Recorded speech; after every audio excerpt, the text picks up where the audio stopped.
Assalamualaikum warahmatullahi wabarakatuh. Izin memperkenalkan diri, nama saya Ahmad Firdaus dari Prodi Ilmu Administrasi Negara.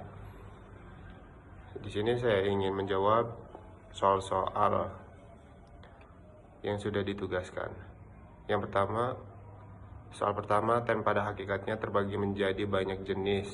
Sebut dan jelaskan 3 dari macam term tersebut. Disertakan juga contohnya. Yang pertama yaitu term singular. Term yang secara tegas menunjukkan satu individu, benda, ataupun kelompok tertentu yang spesifikasi.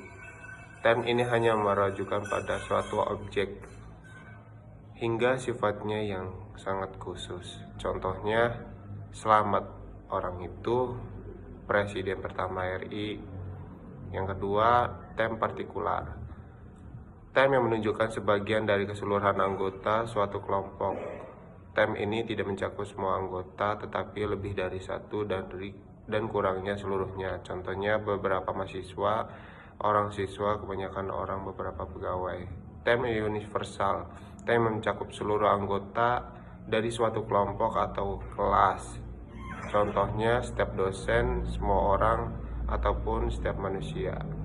Soal kedua, jelaskan dan berikan contoh bentuk sesat pikir dan bagaimana agar terhindar dari logical fallacy.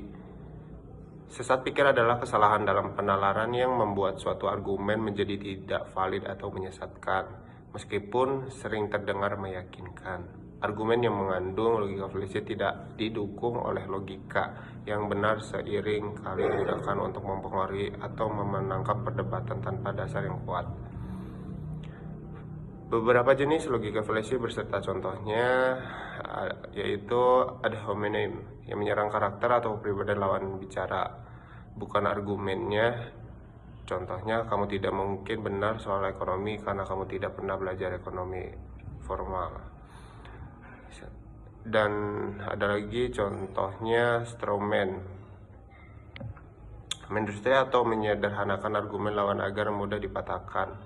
Contohnya, seorang mengusulkan kebijakan keamanan data, lalu lawan berkata, jadi menurutmu kita harus melarang atau semua teknologi modern hanya karena ada resiko atau data bocor. Contoh selanjutnya ada di appeal to authority, menggunakan ataupun menganggap suatu argumen hanya benar dikatakan oleh orang yang dianggap berwenang, padahal otoritas tersebut tidak relevan.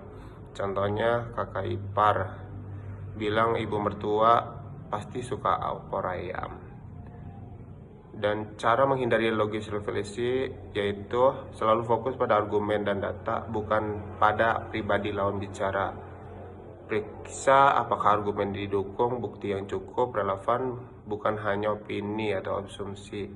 Hindari dan kesimpulan berdasarkan pengalaman atau contoh yang terbatas. Waspadai argumen yang mengandalkan emosi atau otoritas tanpa bukti logis yang jelas. Dan yang terakhir, latih kemampuan berpraktik kritis. Biasakan memverifikasi informasi sebelum menerima ataupun menyebarkan. Mungkin itu saja yang bisa saya video atau sampaikan. Kurang lebihnya mohon maaf. Assalamualaikum warahmatullahi wabarakatuh.